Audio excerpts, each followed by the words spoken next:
پاکستان میں اشرافیہ کی تنخواہیں بھی زیادہ ہیں اور مراد بھی سب سے زیادہ وہی لے رہے ہیں۔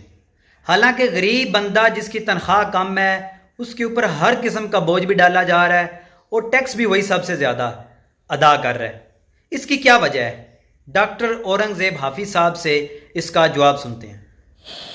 ہاں، پہلے یہ سمجھنا چاہیے کہ اشرافیہ جو ہے وہ اشرافیہ بنی کیسے ہے اور اس کو کس طرح یہ اسٹیبلش ہو گیا ہے کہ وہ اشرافیہ ہے، اس کی بنیاد کیا ہے، اس کا بیک گراؤنڈ کیا ہے، کیا سرکمسٹینشیلٹی ہے جس نے اسے اشرافیہ بنایا ہے۔ یہ پہلا اس چیز کو بھی سمجھ لینا چاہیے۔ اور دوسری بات پھر یہ ہے کہ کیا اشرافیہ جو ہے وہ کوئی ما فوق الفطرت کچھ کسی ایسے طبقے کا نام ہے کہ جو قانون سے بھی ماورا ہوں، عدل سے بھی ماورا ہوں اور فطرت کے جو تقاضے ہیں، جو معاشرت کے تقاضے ہیں ان سب سے ماورا ہوں۔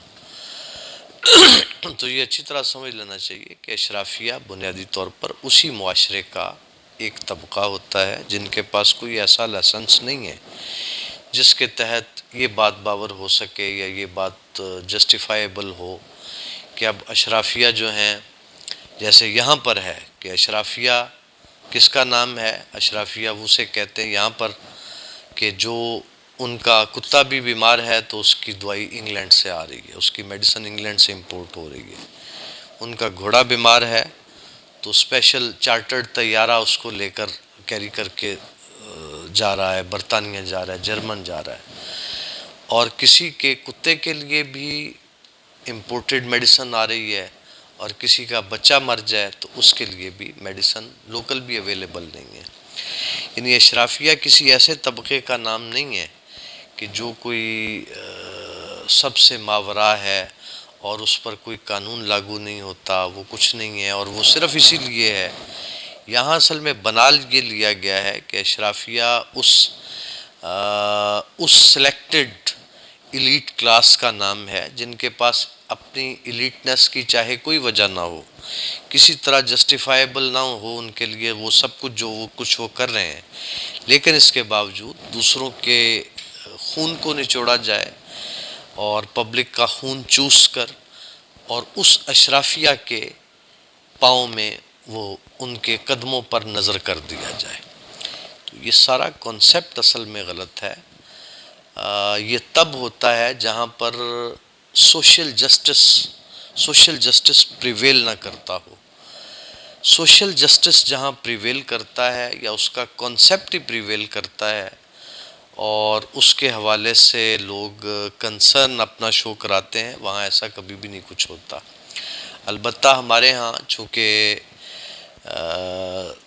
سوشل جسٹس کا کنسیپٹ کیا ہے کہ سوسائٹی کے اندر جو سٹریٹمز اویلیبل ہیں، جو مختلف طبقات بن چکے ہیں، اس کی جو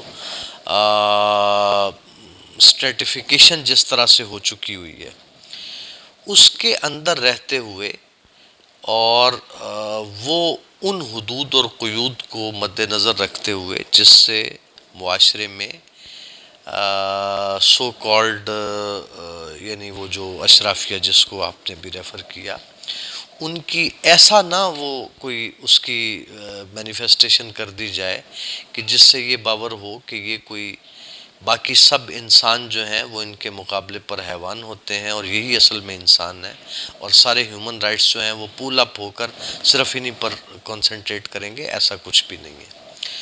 البتہ وہ معاشرے جہاں پر اس نوعیت کا سوشل انجسٹس موجود ہو، پریویل کر رہا ہو، بلکہ پریویل کیا ہے ہمارے معاشرے میں تو ڈومینیٹ کرتا ہے اور اوور ویلمنگ انداز سے ڈومینیٹ کرتا ہے۔ جیسے وہ ماضی میں اشرافیہ کیسے بنتی تھی کہ وہ اور لوگ اسے کیسے اشرافیہ بناتے تھے کہ ابرہہ کا ہاتھی تھا اور لوگ اس کے آگے لڈیاں ڈالتے تھے۔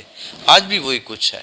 ابرہہ کا نام بدل چکا ہے، ہاتھی کی جگہ پریڈو آ چکی ہے اور اس کے آگے لوگ اسی طرح بنگڑے ڈال رہے ہیں، لڈیاں ڈال رہے ہیں۔ تو وہی کچھ ہے، اور کوئی بھی ایسی ان کی اس کبر کی کوئی ایسی مینیفیسٹیشن نہیں ایسی نئی ہوئی جو پہلے نہیں تھی، بس صرف اس کے اسالیب بدل گئے ہیں، پیٹرنز بدل گئے ہیں جس سے وہ ان چیزوں کو ریفلیکٹ کرتے ہیں۔ تو بہرحال یہ چیز قابل تنقید بھی ہے، قابل مذمت بھی ہے، اور اگر بہت زیادہ گرانہ گزرے آپ کی سماعت پر تو انتہائی قابل نفرت ہے۔ قابل نفرت ہے کہ کوئی انسان، کوئی انسانوں کا گروہ، کوئی انسانوں کا طبقہ وہ یہ سمجھ بیٹھے کہ باقی سارے اس کے سامنے بمنزلہ حیوان ہیں اور وہ بطور انسان یہاں پر پریویل کر رہا ہے۔